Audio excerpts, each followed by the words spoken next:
Greetings from Lisa the Balloonista, updating my bio for the developing eye.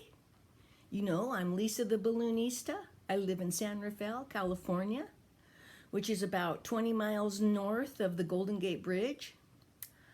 I am a liberal. I am a balloon artist. I'm a mom, a grandma. I worked in the sex industry I turned my first trick when I was 14 years old, and my last one when I was 56. Does that make that 42 years? I have not done it all the time, off and on, but I do believe it gives me a very interesting point of view. Can you believe it, how straight I look? Anyway, so I thought I'd do a little more about myself for my channel, because nobody's really watching it anyway, so I might as well make it fun for me. It's kind of sad too, because I just went and reviewed my videos, and the two of them from this year or the last 6 months are really good. I realize there's spots where I need to edit, but I don't know how to do that yet, and I'm hoping right now this is going to be a high definition video. So to begin with, I thought I'd like to read a couple of my recent poems. I belong to a poetry group, and every month we get together and we share poems and we critique them. And this is last month's and the months before. They took about 2 hours to write, but I thought about them for quite a while. So I'll start with the 2 months ago, and I call that one The Dollar Store. The Dollar Store. So I got to read it. I wish I could memorize better, but oh well. The Dollar Store. I love the dollar store. So what if I replace my purchases 10 times more? It wasn't fair that I was born poor. But everything evens out at the dollar store's location, where I can pick from the shelves without reservation, get what I want without deliberation, take home treasures in a fiscal fornication. Yeah, I love the dollar store.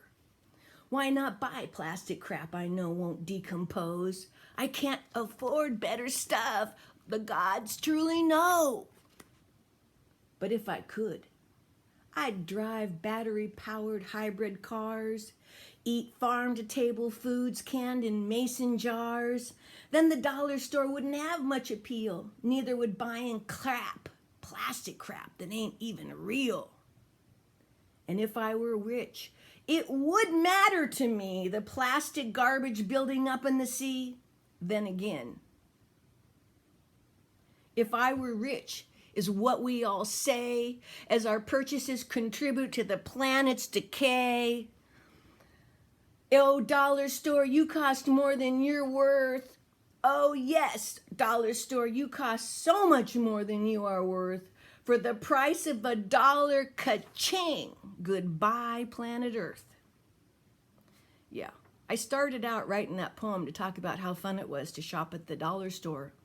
And by the time I thought it through, I realized that it's all crap that's loading up in that place in the Pacific where they have that the state of Texas size island of plastic crap. And I'm just contributing to it when I buy cheap shit from the dollar store. I'm not saying there isn't good stuff, and I'm not saying I don't have a need, and I do still go there, but I'm really reevaluating just throwing the stuff in the cart because it's $1. Okay, that was a poem from 2 months ago. And what else did I want to say about that? I want to say one more thing about that. Okay, so in the evolution of my thinking, I say, well, you know, even though I'm in Marin County, which is the most expensive county in California, or one of them, I'm very low income, probably I'm way below poverty level here in Marin County.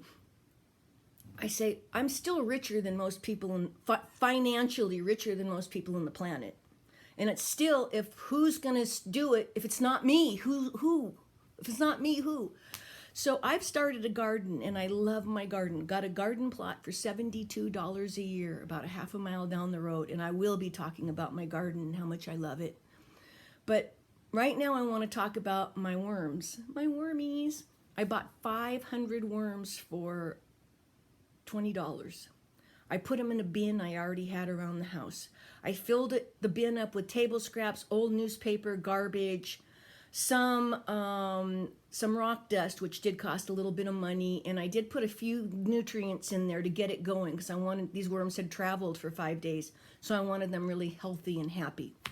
So now in about the 500 worms, it's a regular size bin, and they've gone through about 3 inches off the top in less than a week.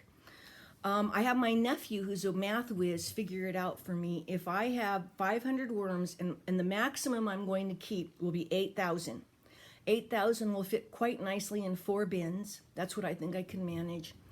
If I do that and I take the product that the worms make, which is worm castings, also referred to as black gold. If I take that black gold and put it back into the soil, I'm taking garbage and turning it into the most healthy growing medium on the planet. Okay, if I do that, I can put a ton of black gold into the planet, back into the planet in a year and a half. A year and a half. There was a great philosopher, his name is, or was Immanuel Kant, and I know I say it wrong, but there's a European way to pronounce it and the American way, K-A-N-T. And he was responsible for asking the great question, of which I don't know how to say or recite perfectly, but the gist of it was, if everybody does what I do, will the world be a better place? Well, I think it's a great thing to ask yourself a lot. And a lot of times I cannot say yes. But with my worms, my wormies, I can say yes. If everybody on the planet composted with worms and put a ton of black gold back into the planet, yes, I believe we could save the planet.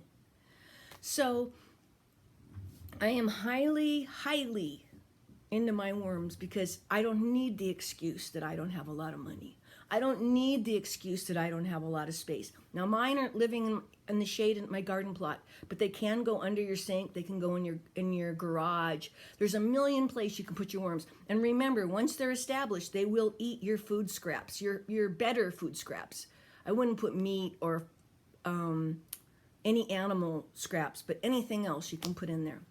Love my wormies. I feel like it's a great equalizer for me. I can do for the planet what a person who can afford a Prius battery-operated car can do, or more. Okay, with that, I think I'm going to sign off and do another video for my next poem because I don't want these to be too long. I have a lot to talk about, and I'm going to turn them into several videos. Please follow my channel. Please. I know that I'm not editing. I know the quality isn't there, but please take the time to hear my message, particularly about gay people and black people, particularly black people from Africa. I have I believe, a very open-hearted and loving take for all of it. And I think it's real important. And I've spent a lot of time thinking about this. I'll be back with my next poem. Adios and goodbye from this balloon artist.